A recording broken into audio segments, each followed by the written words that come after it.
What is going on, everyone? My name is Time Traveler 65 and welcome to Zuma's Revenge. Now, I've been talking about this for a while because it's something I came across while searching up Zuma. Strange frog, why do you intrude on us? This island is no holiday resort. 5 fierce chiefs guard our mysteries.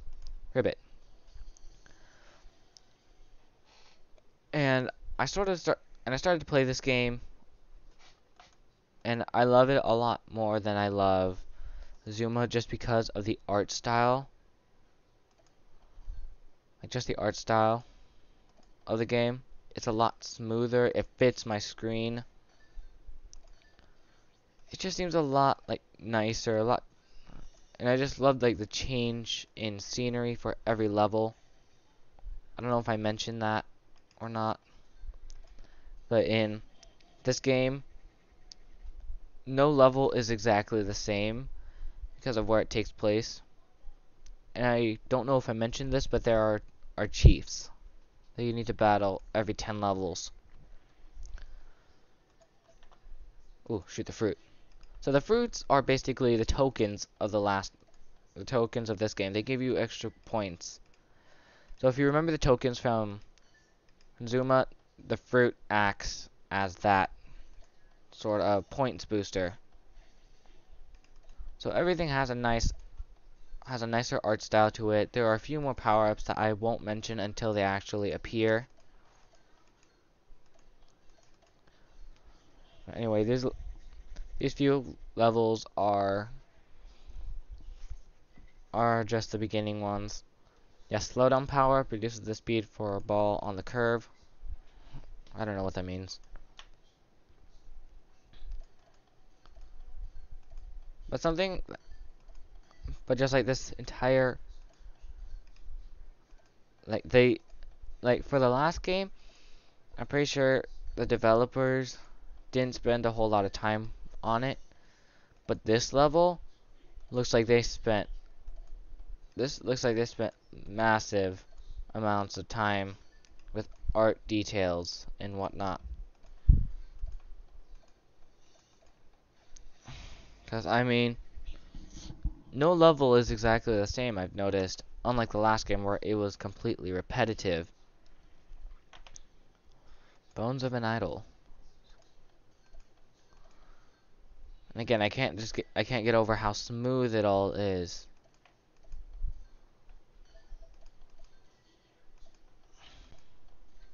The art style is completely changed from the first game. Not to mention some of the mechanics of the game. Just like this accuracy thing, it shows you what colors. Because you don't want to keep having to look like over here and then back here to look at it. Oh, and I got an extra life. Yeah, like here is another mechanic thing that I really like. That is that you're able to move around, sort of. Like, I mean, it's not the best when there's a straight line, but it's still a great mechanic to add to the game.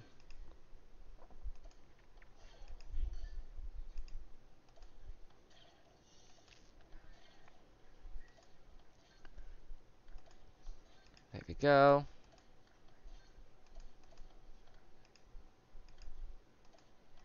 And the music is great. You guys probably can't hear it. I'm looking at getting a new recording software to catch all the in-game sounds finally. But as of right now, I'll probably come back through these levels very quickly just so you get an audio perspective, because it is all amazing. It's nothing like the first music. So good. We have a checkpoint, or if we die and lose our 3 lives,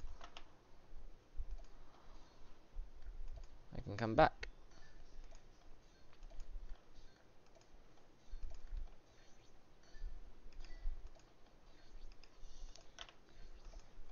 Ooh, fruit.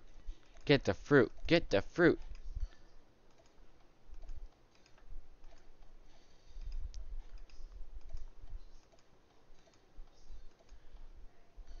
Whoops, not bad.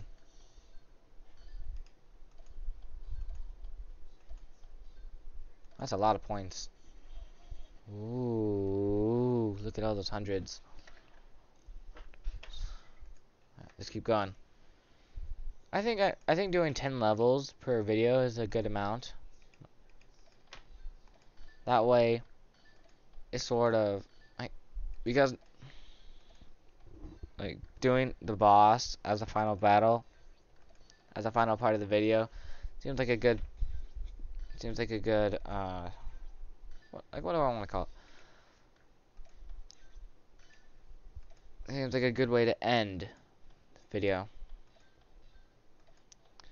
And what I like more about this game is that it has a lot more to do in it. Like there are a few things to do. There are a few more things to do in this game than there were in the first game, because the only other thing that you can do than adventure was Gauntlet, I think it was called, where basically you just sat in the same place, racking up as many points as you could. But I think in this game, obviously, it's a lot more designed, and they added different stuff like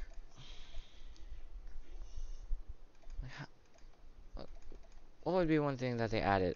Iron Frog. That's what they added. I don't know if you saw that when I started the video. It was in the title screen. Yeah, they had this thing called Iron Frog, where I think it's basically you try to rack up as many points as you can, and then you move on to a next level, and then try getting as many points. It's like sort of you only get one life, and you gotta try to go as far as you can. Oh great, our first dual track.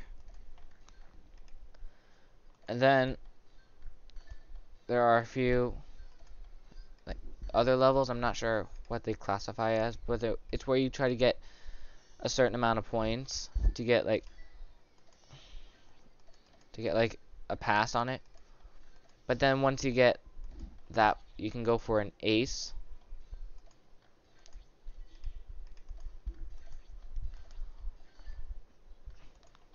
Oh yeah, and here's a new power up. Don't let it disappear. Maybe so upsetting if it disappeared. Okay, good. Shoot, it disappeared. Anyway, it was in the upper left-hand corner right here. You can go back to the video and check it out. But basically, it was a tri-shot ball, something like that. I don't even know how to describe it. Basically, where you're able to shoot 3 balls at a time, and nothing can block them except for like a wall.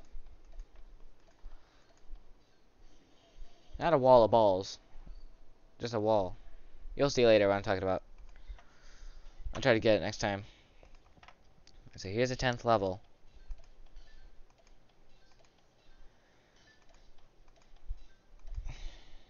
Shoot. Okay.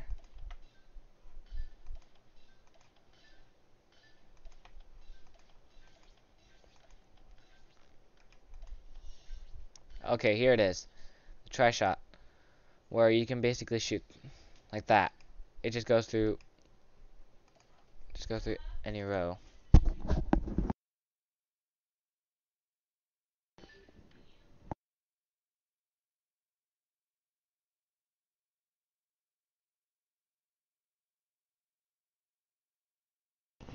Nice. Okay, so now we are here at the boss fight. Katiki Khan, ancient devil idol. Elders tell of a lost city in the jungle, where a stone demon takes the heads of men, none who go ever return. Alright, so it's something similar to level 5. What's your power? Do you have to fight? Shoot me if you dare. You dared! How dare you! Bring forth the balls! That's funny. So basically, this is how the mechanics work. You have to make sure to hit him, but don't get hit yourself. Otherwise, it'll be a bad consequence. And the boss battles have a similar way of working. They work. They work in the same way. Like it's a basic mechanic, but like there's something different for each boss battle.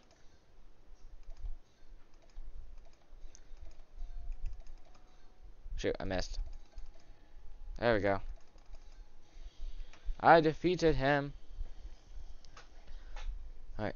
You broke my mouth. My tongue's hanging out all like glaw. My four brothers will avenge my tongue. Destroyed. Zone 2 unlocked. The Quiet Village. Well, I think I will leave this video here, as I said. Guys, if you liked it, make sure to give it that thumbs up rating. And hey, if you're new around here, why not try subscribing for more content just like this? Anyway, thank you guys so much for watching, and I hope to see you in the next video. Goodbye.